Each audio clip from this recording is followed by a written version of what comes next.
Hai semua, Assalamualaikum dan salam sejahtera bersama saya dalam kongsi ilmu bersama Cikgu Syamsul Suzaimi bin Ahmad Syukri daripada SMK Saint Xavier.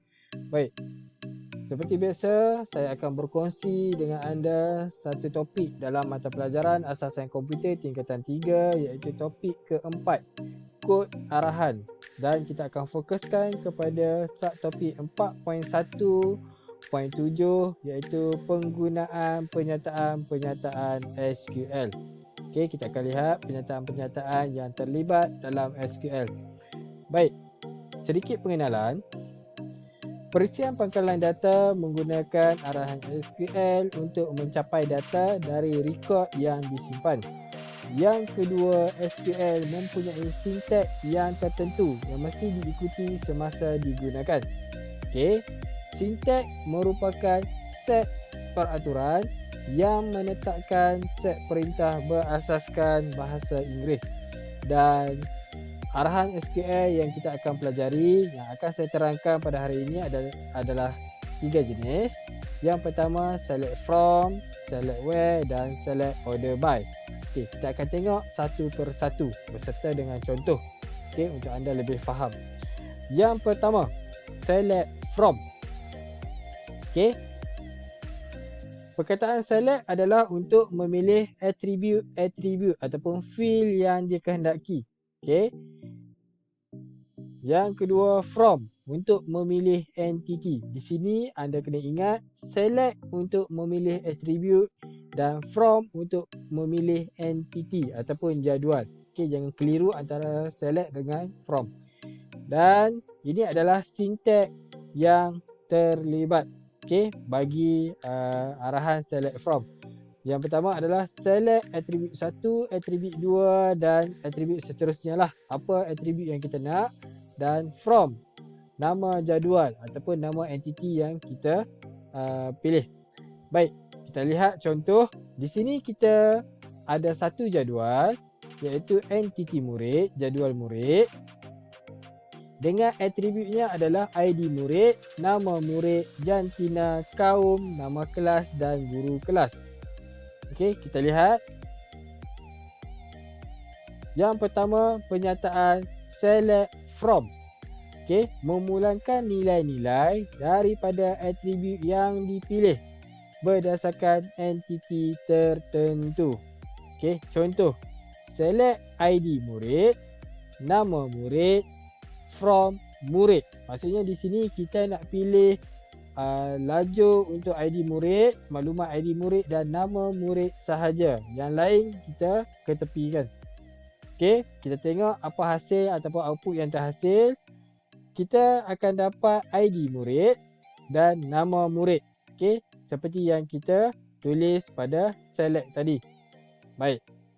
Yang kedua adalah pernyataan select simbol bintang from, mencapai data bagi semua atribut dalam entiti yang dipilih. Ini contohnya. Bila kita tulis yang ni, bermaksud kita akan pilih semua atribut yang ada di dalam jadual. Kita lihat output yang terhasil. Di sini ada ID murid, nama murid, jantina, kaum, nama kelas dan nama guru kelas. Sama seperti jadual yang kita bina. Okey, bermaksud di sini kita pilih semua atribut. Okey. Contoh yang pertama tadi, kita pilih atribut tertentu sahaja. Saya harap anda faham perbezaan dua pernyataan ini ya. Okey, seterusnya kita lihat pernyataan SQL seterusnya adalah select where. Select seperti biasa, sama macam tadi, select adalah untuk memilih atribut ataupun field yang dikehendaki. Where untuk menentukan kriteria yang dikehendaki. Maksudnya data tu lebih spesifik. Kita akan dapat data yang lebih spesifik. Sinteksnya adalah select atribut 1, atribut 2, atribut n, bermaksud sampai atribut mana yang kita nak. From, nama jadual, where, kriteria. Okey, kita lihat contohnya. Di sini kita masih gunakan jadual yang sama. jadual murid, ada ID murid, nama murid, jantina, kaum, nama kelas dan nama guru kelas. Baik. Sekiranya kita tulis pernyataan ini, select nama murid, jantina, kaum from murid where jantina sama dengan perempuan. Bermaksud di sini, kita akan pilih lajur ataupun atribut nama murid, jantina dan kaum. Dan daripada mana? Daripada table murid. Okey. Apa yang kita pilih? Kriteria apa yang kita nak? Jantina, perempuan sahaja. Lelaki kita ketepikan. Okey, kita lihat output yang terhasil daripada pernyataan yang kita tulis. Di sini akan ada nama murid, jantina, kaum. Okey. Maklumat daripada table murid. Dan where jantina sama dengan perempuan. Di sini kita boleh lihat hanya perempuan sahaja dipaparkan. Maklumat berkaitan data pelajar perempuan sahaja dipaparkan. Lelaki tidak akan dipaparkan sebab kita telah pilih data yang lebih spesifik. Baik. Okey, saya harap anda faham. Okey. Paparan output menunjukkan data yang dicapai adalah berdasarkan kriteria perempuan yang dicapai daripada entiti murid. Okey, seperti saya sebut tadi, data kita lebih spesifik kepada kriteria perempuan yang kita tulis tadi. Okey, seterusnya select order by. Okey, select order by adalah pernyataan yang ketiga. Apa itu select order by? Select masih sama seperti tadi. Untuk memilih atribut-atribut ataupun field yang dikehendaki. Order by adalah untuk mengisi data mengikut susunan menaik, ascending ataupun menurun, descending. Okey, ASC, ascending adalah rekod-rekod akan diisi secara menaik mengikut abjad A sehingga Z. Okey, descending ataupun DESC, rekod-rekod akan diisi secara menurun iaitu Z ke A. Okey, baik. Sinteks umum masih sama seperti tadi. Select atribut 1, atribut 2 dan seterusnya from nama jadual ataupun nama entiti. Where kriteria yang kita nak. Order by attribute. Okey, order by kita nak susun atribut mana secara menurun ataupun menaik. Okey, kita lihat contoh.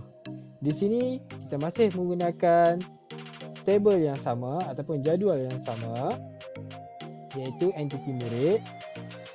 Kita lihat pernyataan di sini ada dua. Satu saya berikan contoh untuk menaik dan satu lagi contoh menurun. Okey. Kita lihat di sini kita akan select nama murid jantina kaum from murid where jantina sama dengan perempuan, order by nama murid ASC. Maksudnya nama murid itu kita akan susun secara menaik. Okey, kita lihat output yang terhasil. Untuk yang pertama, di sini akan ada nama murid jantina kaum. Okey, dia akan ada lajur nama murid jantina kaum. Maklumatnya daripada ID murid iaitu dia Amir Zahra, dia Arisa, okey, Devi, Jessica. Okey. Dan kita akan select perempuan. Kriteria yang kita nak maklumat perempuan sahaja yang akan dipaparkan. Okey, maklumat perempuan dan order by nama murid ascending. Maksudnya nama murid disusun mengikut urutan menaik. Okey, D, dan J. Okey. Dan kita tengok output yang terhasil bagi descending pula. Yang kedua adalah okey, masih sama nama murid jantina kaum dan jantina semua perempuan. Dan kita tengok pada nama murid, okey, bila descending dia akan bermula daripada J, D, A. Okey, dia dah susun secara menaik dan menurun. Itu adalah pernyataan untuk select order by. Okey, saya harap anda semua faham untuk topik pada kali ini dan Terima kasih kerana menonton. Semoga terus bermanfaat dan memberi sedikit ilmu kepada anda atas perkongsian saya ini. Sekian, terima kasih. Assalamualaikum.